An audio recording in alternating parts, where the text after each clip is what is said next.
Hello साथियों, आप लोग का बहुत बहुत स्वागत है मंथन ट्यूटर्स ऑनलाइन प्लेटफॉर्म में। चलिए साथियों, हम लोग सीजी टेट 2019 का इंग्लिश पढ़ाई के क्वेश्चन लेकर आए हैं साथियों। चलिए क्वेश्चन को सॉल्व करने की कोशिश करते हैं साथियों। इंग्लिश से रिलेटेड जो भी इंपॉर्टेंट पॉइंट है उसको हम जानने का प्रयास करेंगे।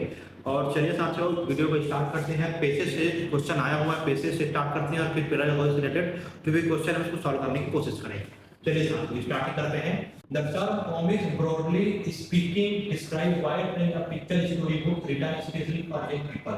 मतलब ये बता रहा है यंग पीपल, नौजवान युवाओं के लिए कॉमिक्स का जो बुक है, कॉमिक का बुक है, broadly speaking describe wide range of picture story book. मतलब ज्यादा मात्रा में पिक्चर स्टोरी बुक बताता है, चित्र के माध्यम से पुस्तकें छापता है। The story not necessary humorous, humorous का मतलब होता है हास्यप्रद, हास्यप्रद ज्यादा हास्यप्रद ना हो, नॉट जरूरी नहीं हास्यप्रद हो। Stored in brightly coloured illustration, मतलब ज्यादा चमकीला हो, सुंदर आकर्षक हो, ऐसा भी जरूरी नहीं है। The explanatory action and dialogue floating gracefully over bubble from the mouth of characters। और कैसा हो एक्सप्लेनेटरी एक्शन, उसमें एक्शन हो, डायलॉग का यूज हो, है ना। ग्रेसफुली ओवर बबल मतलब मुंह से सुंदर आवाजें निकलती रही, ऐसा भी जरूरी नहीं है, कैरेक्टरिस्टिक हो। Often in addition the picture story, अक्सर ये देखा जाता है पिक्चर स्टोरी की एडिशन में there are other attractive feature, उसमें कुछ अन्य अट्रैक्टिव आकर्षक फीचर होते हैं। हाँ, आर्टिकल ऑन स्पोर्ट, स्पोर्ट्स के बारे में हो सकता है, हॉबीज के बारे में हो सकता है, हॉबीज मतलब आदत के बारे में हो सकता है, व्यवहार के बारे में हो सकता है, शॉर्ट स्टोरी छोटा कहानी भी हो सकता है। Letter from to the editor price competition, tried competition से रिलेटेड हो सकता है। फ्यू यूनिक एडवर्टाइजमेंट, कुछ आकर्षक सुंदर आकर्षक एडवर्टाइजमेंट से रिलेटेड कॉमिक्स हो सकता है। The writers of this comics have rightly realised the escapist impulse of young reader and them invariable deals with the impulse। अब इसमें यहाँ पर impulse का मतलब होता है आवेग, है ना। impulse का मतलब होता है आवेग, आवेग। अब आवेग किस प्रकार से है, escapist पर्सन लोग का, escapist का मतलब होता है जो पलायन कर जाते हैं, है ना। कहानी को पढ़ के impulse पलायन करने वाले जो लोग होते हैं उनका आवेग कैसा होता है ना, उसके बारे में यहाँ पर बता रहा है।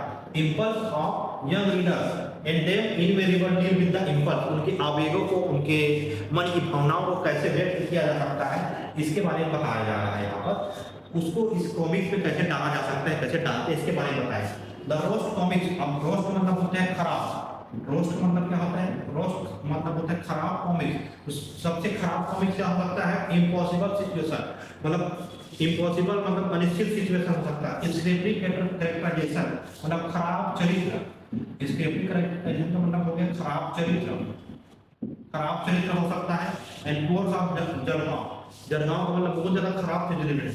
There are only virtue appear that the story good trumps over the evil, मतलब स्टोरी में ये दिया जाता है गुड ट्रम्प्स मतलब होता है अच्छाई की हमेशा जीत होती है, अच्छाई की हमेशा क्या होती है, जीत होती है। किस पर, ओवर द इवल, इवल का मतलब हो गया बुराई, हमेशा अच्छाई पर, अच्छाई की बुराई पर जीत होती है, ऐसा स्टोरी में कॉमिक में बताया जा सकता है ना।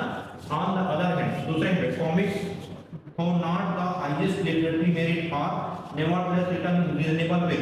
जरूरी नहीं है कि बहुत ज्यादा साक्षर उसमें चीज बारे में बताया गया है, लिटरेसी के बारे में बताया गया है, nevertheless written in reasonable way, उसका उचित कारण उपलब्ध हो, ये भी जरूरी नहीं है। most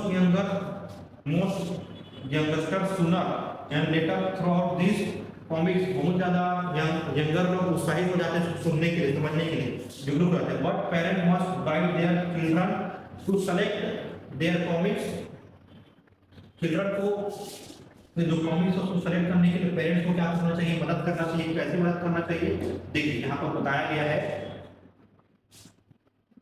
most youngsters sooner or later outgrow these comics but parents must guide their children to select their comics to forbid them and read them। मतलब उसको पढ़ना चाहिए कॉमिक्स को और कैसे उसका यूज करना चाहिए। ये जरूरी कि हर कॉमिक सबसे खराब हो, तो अपने बच्चों को कॉमिक चुनने में उनका सही मार्गदर्शन देना चाहिए। हाँ, इसका मतलब क्या है, कॉमिक्स चुनने में चयन करने में बच्चों को क्या करना चाहिए, मार्गदर्शन देना चाहिए, गाइड करना चाहिए। देखो लिखा है बच्चों को मार्गदर्शन करना चाहिए। तो कोई भी कॉमिक खराब नहीं हो सकता है कुछ चीजें खराब चीजें हो, लेकिन उनको सही कॉमिक चुनने में मदद करना चाहिए, ऐसा आपको बताया गया है। ठीक, चलिए अब सीधा हम क्वेश्चन पर आते हैं ना साथियों। चलिए क्वेश्चन पर डिस्कस करेंगे। देखिए क्वेश्चन दिया है 69, द एंटोनॉमी ऑफ वर्च्यू। वर्च्यू का एंटोनिम्स होता है वाइस। वर्च्यू का एंटोनिम्स क्या होता है? वाइस। इसको याद रखेंगे। चलिए अगला देखते हैं इधर। देखिए the writer of this comics have rightly realised the escapist impulse of young reader and them invariably deals with the impulse. अब देखो अंडरलाइन वर्ड एस्केपिस्ट क्या है? एस्केपिस्ट क्या है ये बताया गया है। इसके साथ में एस्केपिस्ट का मतलब होता है पलायन करने वाला को बोलते हैं एस्केपिस्ट। अब देखिए यहाँ पर एस्केपिस्ट है, वर्ड एस्केपिस्ट क्या होगा? अब यहाँ पर देखो साथियों, रियलाइज द एस्केपिस्ट है, क्या लिखा है? द के बाद जो भी वर्ड रहता है साथियों, द के बाद जो भी वर्ड आता है ना, द के बाद जो वर्ड आता है वो साथियों नाउन होता है। क्या होता है? नाउन होता है। तो यहाँ पर वर्ड क्या हो जाएगा? एस्केपिस्ट नाउन हो जाएगा। इसका करेक्ट आंसर क्या हो जाएगा? नाउन। द के बाद क्या आता है? हमेशा नाउन आता है। द के साथ हमेशा नाउन का यूज करते हैं। द के बाद आया है एस्केपिस्ट, तो ये वर्ड हो जाएगा एस्केपिस्ट, नाउन हो जाएगा, बाकी नहीं है। ठीक, चलिए अब देखो साथियों ऑफर हमेशा क्या होता है? यहाँ पर देखो अगला क्वेश्चन है 71। जो ऑफर होता है, ऑफर मतलब अक्सर, often in addition to the picture study or other attractive feature on sport hobby short stories letter form to register prize competition and few alluring advertisement। मतलब कुछ अगर एडवर्टाइजमेंट के बारे में बताया जा रहा है, प्राइस कंपटीशन के बारे में बताया जा रहा है। इसमें बोला है ऑफर जो है इन डाइवर्स ऑफर क्या है? ऑफर होता है, ऑफर जो वर्ड होता है साथ समझना, ऑफर क्या होता है? ऑफर होता है एडवर्ब। ऑफर क्या होता है? एडवर्ब। देखो ऑफर के अलावा ऑलवेज, ठीक है, यूजुअली, रेयरली, यूजुअली, रेयरली, ठीक है, बिकॉज, तो ये सभी वर्ड जो होते हैं एडवर्ब की श्रेणी में आते हैं। समटाइम्स, समटाइम्स, नेवर, एवर, ठीक है, हाउ एवर, हाउ एवर, जैसे भी। ये सारे वर्ड आपको ध्यान में रखने पड़ेंगे। ये बहुत ज्यादा एग्जाम में एक पॉइंट ऑफ व्यू इंपॉर्टेंट है। ऐसे वर्ड को पूछा जाता है। ये वर्ड अगर आपको पैसेज में मिलते हैं तो जरूरी है कि इससे रिलेटेड एक क्वेश्चन पूछ देता है कि क्या है, नाउन है, प्रोनाउन है, वर्ब है, एडवर्ब है। तो आपको ध्यान क्या रखना है? सब वर्ड को always, usually, rarely, because, sometimes, never, ever, how ever, ये सभी वर्ड क्या होते हैं? हमेशा एडवर्ब होते हैं, एडवर्ब की श्रेणी में आते हैं। ठीक, बिकॉज़ को भी याद रख लेना है। ठीक है, बाकी always, usually, rarely, sometimes, never, ever, how ever ये सब पूछना ही जाता है एग्जाम में जाता है। ठीक, तो इसको याद रखना है। ठीक है, क्लियर हुआ? चलिए आगे बढ़ते हैं। नेक्स्ट क्वेश्चन की ओर बढ़ते हैं साथियों। 72 देखो क्या बोला है? The last comics have impossible situation static transition in pros of full of journal. अब pros of full of journal का मतलब होता है खराब चीजें। तो खराब चीजों को बोलते हैं फेसाइड। खराब चीज को क्या बोलेंगे? फेसाइड। खराब कॉमिक के बारे में बता रहा है तो फेसाइड हो जाएगा। इसका मतलब क्या हो जाएगा? फेसाइड हो जाएगा। करेक्ट आंसर फेसाइड, इसका करेक्ट आंसर हो जाएगा फेसाइड। इसको याद रखना। सॉरी ये नहीं होगा, ये फेसाइड, ये होगा ना, ये वाला करेक्ट फेसाइड। ठीक, करेक्ट आंसर क्या होगा? फेसाइड, डी आंसर इसका। चलिए आगे बढ़ते हैं। टू फॉरबिड मींस, फॉरबिड का मतलब होता है रोक लगाना, रोकथाम करना। फॉरबिड का मतलब रोकथाम करना, रोक लगाना। ठीक है, तो इसका आंसर हम देख लेते हैं क्या होगा? फॉरबिड। फॉरबिड में मतलब टू प्रोहिबिटेड हो जाएगा। इसका मतलब क्या हो जाएगा? टू प्रोहिबिटेड मतलब रोक लगाना, रोक लगाना। ठीक है, चलिए अगला रोस्ट कॉमिक्स है इम्पॉसिबल सिचुएशन मींस। अब रोस्ट कॉमिक्स का इम्पॉसिबल सिचुएशन, अब खराब कॉमिक का इम्पॉसिबल सिचुएशन क्या हो सकता है? देखो अनरियलिस्टिक होगा, इंस्ट्रक्टिव होगा, रेशनल होगा, बोथ बी और सी होगा। इंस्ट्रक्टिव तो नहीं हो सकता। क्रॉस कभी खराब इम्पॉसिबल सिचुएशन में इंस्ट्रक्टिव नहीं होगा, है ना, मतलब इंस्ट्रक्टिव नहीं होगा, है ना, मतलब सूचना उसको नहीं दिया जाएगा, करेक्ट सूचना। रेशनल भी नहीं होगा, तो ये अनरियलिस्टिक होगा, मतलब ये वास्तविक नहीं होगा। इम्पॉसिबल सिचुएशन का मतलब क्या होता है? अवास्तविक। क्या हो जाएगा? अवास्तविक, अवास्तविक हो जाएगा इम्पॉसिबल सिचुएशन मतलब। ठीक, तो ये आंसर ए हो जाएगा, करेक्ट आंसर। ठीक, कई लोग सोचते हैं बी और सी दोनों ऑप्शन में ज्यादातर ये आंसर सही होता है, होने के लिए होता है, लेकिन यहाँ पर सही नहीं होगा। ठीक, चलिए तो क्वेश्चन को ध्यान से पढ़ना चाहिए। When we want to test writing skill, अब देखो यहाँ पर पेडागॉजी क्वेश्चन आ गया, writing skill we test the ability of the student. ये पेजेस से क्वेश्चन यहाँ पर समाप्त हो गए। इसके बाद दिया क्या गया है? पेडागॉजी का सेक्शन है। तो राइटिंग स्किल टेस्ट के लिए हमको बच्चों में क्या एबिलिटी ढूंढना पड़ेगा। देखिए to present the matter well organised manner, to present the matter well organised manner, मतलब जो विषय वस्तु है उसको वेल ऑर्गेनाइज्ड मैनर में क्या करना है, वेल ऑर्गेनाइज्ड, वेल ऑर्गेनाइज्ड मतलब व्यवस्थित रूप से, व्यवस्थित रूप से जमाना है, जमा के लिखना पड़ेगा। राइटिंग स्किल हमको चेक करना है, बिल्कुल सही है, एक बार आपके सही हो जाएगा, बाकी पढ़ने का सकता नहीं, बाकी पढ़ सकते हो। To present the matter in well organised manner, present the matter in well organised manner, या रखेंगे ये आंसर हो जाएगा, क्योंकि करेक्ट सीक्वेंस में जमाए रहेंगे तब क्या हो जाएगा, राइटिंग स्किल हमको टेस्ट कर सकते हैं। बाकी पार्टिसिपेटिंग स्पोकन तो नहीं आ जाएगा बिल्कुल, अंडरस्टैंड मेन थॉट को समझ के लिखेगा तो भी नहीं है, क्योंकि अरेंजमेंट सबसे ज्यादा इंपॉर्टेंट हो जाएगा। कंक्लूजन निकालेंगे लेकिन नहीं है, सार नहीं निकालना है हमको, प्रेजेंट करना है, तो राइटिंग स्किल्स का पता चलेगा, मतलब सीक्वेंस में कैसे कैसे लिखा है, क्या क्या कॉमा का यूज किया है, कोड विराम यूज किया है, विराम यूज किया है ना, तो ये प्रेजेंट करेगा तो ये राइटिंग स्किल को चेक कर सकते हैं। तो पहला आंसर इससे ज्यादा करेक्ट हो जाएगा। चलिए दूसरा अगला, child with learning disability, learning disability कब होगा बता रहा है, हैव डिफिकल्ट इन होल्डिंग से, पेन को पकड़ने में समस्या हो सकता है, ओमिट वर्ड लाइन रीडिंग है ना, display speech in display difficulties, hold book close और आइज, मतलब बुक पकड़ने में करने में तो नहीं होता है, होल्डिंग पेन को पकड़ने में उतना डिसेबिलिटी यूज नहीं होता। देखो ओमिट वर्ड्स और लाइन्स इन रीडिंग, पढ़ने के समय उच्चारण को दोहरा के अटक के पढ़ता है तो उसका लर्निंग डिसेबिलिटी होगा, तो ये इसका आंसर होगा। ठीक, चलिए करेक्ट आंसर ये होगा बी, ओमिट वर्ड्स और लाइन इन रीडिंग। चलिए नेक्स्ट बढ़ते हैं, चलिए अगला, एल्यूरिंग, एल्यूरिंग का मतलब होता है आकर्षक, एल्यूरिंग का मतलब क्या होता है साथियों, आकर्षक, एल्यूरिंग मतलब आकर्षक, एल्यूरिंग मतलब आकर्षक, तो इसका आंसर हो जाएगा टेम्पटिंग, आंसर क्या हो जाएगा टेम्पटिंग, क्या चलिए अगला देखिए, grammar can be taught inductively, grammar taught inductively, inductive का मतलब क्या होता है, इंडक्टिव, इंडक्टिव का मतलब होता है इन, इन कब होगा जब उदाहरण बताएंगे, इन कब होगा उदाहरण, इन मतलब उदाहरण, इन इंटर का उदाहरण, मतलब एग्जांपल से हम जाएंगे इधर की ओर, एग्जांपल टू रूल की ओर। अभी हमको देखना है ऑप्शन पे, बाय टीचिंग स्ट्रक्चर बोल रहा है गलत है, सॉल्विंग एक्सरसाइज बेसिक रूल गलत है, by giving example to derive rule, देखो एग्जांपल से बताएंगे रूल की ओर जाएंगे, इंडक्टिव होता है। ठीक, तो करेक्ट आंसर हो जाएगा सी, टेलिंग द रूल, रूल बात बताना नहीं होगा, एग्जांपल से रूल की ओर जाना होगा, करेक्ट आंसर। ठीक, चलो नेक्स्ट बढ़ते हैं, चलिए अगला क्वेश्चन आ रहा है आप लोगों के सामने,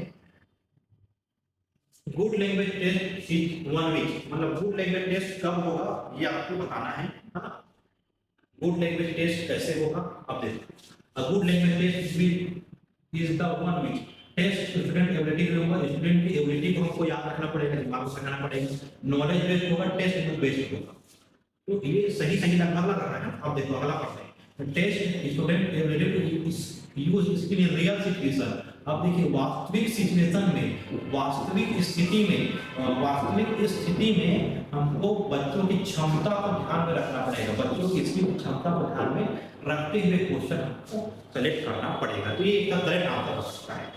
test of student ability to use real situation, वास्तविक सिचुएशन में उनकी स्किल का यूज करेंगे, language skill, listening, speaking, reading, writing, चार स्किल का यूज करते हुए हमको इसका सिचुएशन हमको पता करना पड़ेगा।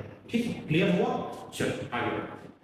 Remedial teaching is design, remedial teaching design होता है, तो रेमेडियल टीचिंग का मतलब क्या होता है, रेमेडियल टीचिंग मतलब होता है लर्निंग गैप को फिल करना, लर्निंग गैप को फिल करना होता है, लर्निंग गैप को फिल करना होता है, मतलब बच्चों में जो पढ़ाई से रिलेटेड जो कमी है उसको दूर करना, फिल करना। देखो इस रिलेटेड, इससे रिलेटेड कोई ऑफर देखो, स्टूडेंट स्पेशल नीड के लिए, ड्रॉप आउट स्टूडेंट के लिए, student to get good marks के लिए, to support student who lag behind academic performance, देखो एक टास्क हो जाएगा, to support student who lag behind academic performance. अब देखो ना लर्निंग गैप हो रहा है, आप लर्निंग गैप को फिल कर रहे हैं, सपोर्ट स्टूडेंट, स्टूडेंट को सपोर्ट करना, सहायता करना, हु लैग बिहाइंड जो पिछड़ गए हैं, लेकिन मतलब पिछड़ गए हैं, इसमें पिछड़ गए हैं एकेडमिक परफॉर्मेंस में, है ना, मतलब जो शिक्षण सत्र का जो परफॉर्मेंस है, जो पढ़ाई में जो उसका गुण है वो उसमें कमी हो गई है, पिछड़ गए हैं, तो वो क्या हो जाएगा हमारा correct, to support student to lag behind in academic performance, इसका करेक्ट आंसर हो जाएगा। चलिए आगे बढ़ते। लैंग्वेज एक्विजिशन एकदम आसान है। लैंग्वेज एक्विजिशन क्या होता है, इनफॉर्मल प्रोसेस है। क्या है, इनफॉर्मल प्रोसेस होता है लैंग्वेज एक्विजिशन। जबकि कॉन्सेप्ट प्रोसेस क्या होता है, लर्निंग होता है। कॉन्सेप्ट प्रोसेस क्या होता है साथियों, learning take place in only the classroom. ये भी क्या है, लर्निंग, सब लर्निंग का पार्ट है ना। Can done by the help of teacher, teacher की सहायता से ये भी क्या हो जाएगा, लर्निंग का पार्ट है। तो तीनों क्या है, लर्निंग का पार्ट है। इनफॉर्मल प्रोसेस बस क्या है, एक्विजिशन होता है। ठीक, एक्विजिशन इनफॉर्मल प्रोसेस है। कॉन्सेप्ट प्रोसेस लर्निंग का पार्ट है, टेक प्लेस क्लासरूम में सिखाया जाता है, लर्निंग है। Done by help of teacher के साथ मतलब सीखा जा रहा है, कोई दूसरा स्वयं करता है, देख के सीखता है, करके सीखता है, खुद से सीखता है, वो सब एक्विजिशन में है। चलिए आगे। Which of the following statement is true, कौन सा स्टेटमेंट ट्रू है। Text book is the only source of teacher है, टेक्स्ट बुक केवल एक ही सोर्स होता है, तो गलत है। टेक्स्ट बुक केवल सोर्स होता नहीं, पढ़ाई के जरूरी नहीं है। दूसरा text book is complete in itself, अपने आप में पूरा होता है, ये भी जरूरी नहीं होता है। Text book should be supplemented with lot of outside reading, ये सप्लीमेंटेड होता है, बिल्कुल सही, आउटसाइड ऑफ रीडिंग मतलब अलग पढ़ने के अलावा, अन्य पढ़ने के अलावा टेक्स्ट बुक उसमें सप्लीमेंट होता है, सहयोगी प्रदान करता है, ये बिल्कुल सही आंसर है। Text should be taught cover to cover, page to page, cover to cover पढ़ना है, ये थोड़ा सा आंसर करेक्ट नहीं होगा, ज्यादा करेक्ट आंसर ये text book should be supported, text book should be supplemented with lot of outside reading, मतलब सहयोगी प्रदान करता है टेक्स्ट बुक। चलिए क्लियर हुआ यहां तक के, आगे बढ़ते हैं। चलिए एक चीज हो गया, आगे आ जाते हैं हम। चलिए इधर आ जाते हैं, इधर का छोटा है ना। चलिए Which of the following skill involved when you watch TV? अगर टीवी देख रहे हैं, टीवी देख रहे हैं मतलब सुन रहे हैं, क्या कर रहे हैं, सुन रहे हैं। टीवी देख रहे हैं मतलब क्या कर रहे हैं, सुन रहे हैं, सुन रहे हैं और देख रहे हैं, सुन रहे हैं और क्या कर रहे हैं, देख रहे हैं। तो क्या हो जाएगा, लिसनिंग इसका करेक्ट आंसर है। टीवी मतलब सुन रहे हैं, सुन रहे हैं, ठीक, तो लिसनिंग हो जाएगा। In which of the following method are approach the student native language of the video instruction? Native language, native मतलब मदर टंग,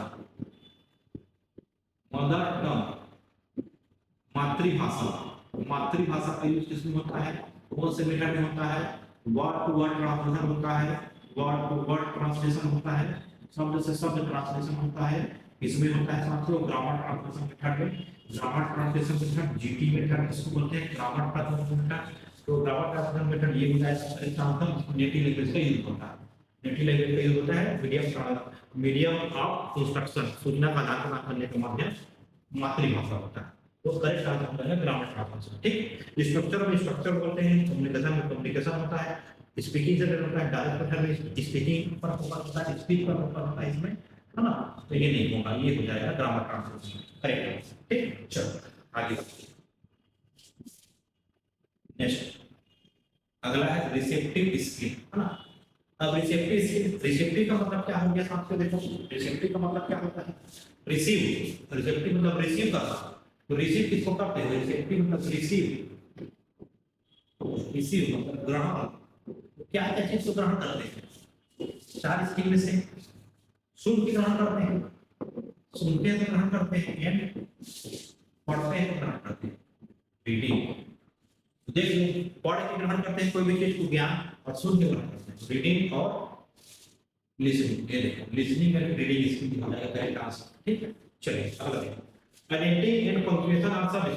आइडेंटिटी और पंक्चुएशन मार्क, पंक्चुएशन मार्क होता है, पंक्चुएशन मार्क विराम चिन्ह होता है, विराम चिन्ह, पंक्चुएशन मतलब विराम चिन्ह। तो विराम चिन्ह किसमें आ जाएगा, चिन्ह मतलब लिखने वाला है, करेक्ट आंसर होगा राइटिंग स्किल। करेक्ट आंसर क्या हो जाएगा, राइटिंग स्किल। ठीक है, चलिए आगे। A person is said to be a good speaker. Person को गुड स्पीकर कब कहा जाएगा, अच्छा बोलने वाला कब कहा जाएगा, स्पीक वेरी फास्ट, जोर जोर से बोलेगा तब, आइडिया प्लस से यूज करेगा तब, able to convey idea in feeling, ये बिल्कुल करेक्ट आंसर हो जाएगा। मिस्टेक नहीं करेगा, ऐसा बोल सकता है, इंसान की प्रवृत्ति है, मिस्टेक तो होगा ही होगा ना। तो करेक्ट आंसर क्या हो जाएगा, is able to convey idea of feeling, अपने विचार और भावनाओं को व्यक्त कर सकता है। ठीक, वो ही हो जाएगा इसका करेक्ट आंसर, विचार और भावनाओं को व्यक्त करता है, इज एबल योग्य, तो वो हो जाएगा गुड स्पीक। ठीक, चलो आगे बढ़ते हैं। If a student make mistake while speaking in class, जब क्लास में वो बोल रहा है और मिस्टेक करता है बच्चा जो है, तो क्या करना चाहिए? He should not be allowed in speaking class, class में उसको अलाउ नहीं करेंगे, ऐसा नहीं करना है कभी होगा, है ना, तो ऐसा कभी भी नहीं करना है ना, कि उसको क्लास में ही बैठे रहेंगे, ऐसा नहीं होगा। She should be told to learn grammar, हम उसको जबरदस्ती प्रेशर नहीं करेंगे, मिस्टेक कर रहा है तो ग्रामर वर्ड पढ़ने के लिए बोल देंगे बस, तो खुद गलत सलत बोल रहा है और ग्रामर पढ़ने के लिए बोलेंगे तो ये भी गलत हो जाएगा ना। He should not be discouraged by the teacher, अब टीचर के द्वारा उसको हतोत्साहित नहीं करना चाहिए, तो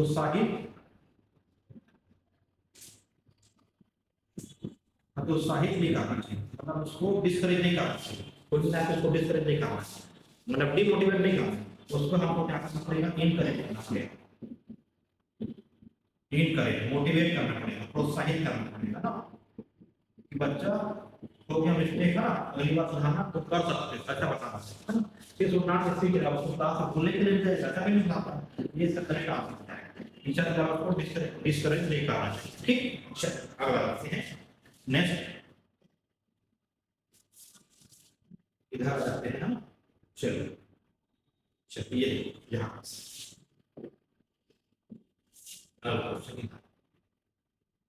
reading now text usually one's own pleasure, खुद की खुशी के लिए, खुद की खुशी, ओन प्लेजर मतलब खुद की खुशी के लिए कोई भी चीज को पढ़ना, खुद की खुशी के लिए पढ़ना कहलाता है एक्सटेंसिव रीडिंग, क्या कहलाता है, एक्सटेंसिव रीडिंग, ये खुद की खुशी के लिए पढ़ना है ना, ओन प्लेजर रीडिंग रहता है, एक्सटेंसिव रीडिंग होता है, ये इंपॉर्टेंट है, याद रखना है, ठीक है। स्कीमिंग क्या होता है, स्किप कर करके पढ़ना है ना, स्कैनिंग, स्कैनिंग डिटेल पढ़ना, इंटेंसिव मतलब गहन अध्ययन, गहन अध्ययन, ठीक, इंफॉर्मेशन के पढ़ना, स्किपिंग स्किप कर करके पढ़ना, इंटेंसिव एक्सटेंसिव रीडिंग का मतलब होता है ऑन प्लेजर के लिए पढ़ना, तो ये करेक्ट आंसर इसका हो जाए, तो ये करेक्ट आंसर होगा, है ना, इसको पहले हम लोग के बात समझना, ये एक्सटेंसिव रीडिंग का करेक्ट आंसर होगा ऑन प्लेजर का, ठीक। चलो 90 क्वेश्चन, लास्ट क्वेश्चन है, which of the following expression can be used apologies to someone, मतलब क्षमा के लिए, एपोलॉजी मतलब क्या होता है, एपोलॉजी मतलब होता है क्षमा, क्षमा वाला क्या होगा, यू आर लुक लवली, क्षमा करने के लिए अगर बोल दोगे तो किसी को क्षमा मांगना चाहिए, यू लुक लवली ऐसा नहीं बोल सकते हो, गलत हो जाएगा, गुड मॉर्निंग नहीं बोलोगे, गलती हुआ है क्षमा मांगना है तो गुड मॉर्निंग बोलोगे और भाग जाएगा, है नाइस टू मीट यू, ऐसा तो खतरनाक हो जाएगा, है ना, नाइस टू मीट यू भी नहीं बोलना चाहिए, क्या बोलेंगे सीधा आई एम सॉरी, मेरे से गलती हो गई भैया, तो क्षमा मांगिए, तो अप्लाई से मतलब क्षमा, nice to meet you, good morning, you look lovely, ये भी नहीं बोलेंगे, अच्छा दिख रहा होगा, गलती की हो, अच्छा दिख रहा बोले तो भाग जाएगा, क्या ये भी नहीं बोलेंगे, तो क्या बोलना सीधा आई एम सॉरी, ठीक, ठीक है। तो हमने साथियों 2019 का जो टेट एग्जाम था, सीजी टेट का, सीजी टेट 2019 का हमने क्वेश्चन अभी देखा है, टेट एग्जाम में क्वेश्चन आया हुआ है, इस क्वेश्चन को हमने कर लिया है कंप्लीट, तो ये वीडियो आप लोगों के लिए बहुत ज़्यादा हेल्पफुल होगी साथियों, इंग्लिश लैंग्वेज को पढ़ने के लिए, जो प्रीवियस ईयर क्वेश्चन आया है ना, तो इसको अच्छे से पढ़ना है, समझना है साथियों, ना। तो एक बात और साथियों, आप लोग इस चैनल के साथ जुड़िए, मंत्र ट्यूटोरियल ऑनलाइन प्लेटफॉर्म में, और चैनल को ज़्यादा से ज़्यादा सब्सक्राइब कीजिए, ज़्यादा से ज़्यादा लाइक कीजिए। चलिए साथियों, मिलते हैं नेक्स्ट वीडियो में, थैंक यू सो मच।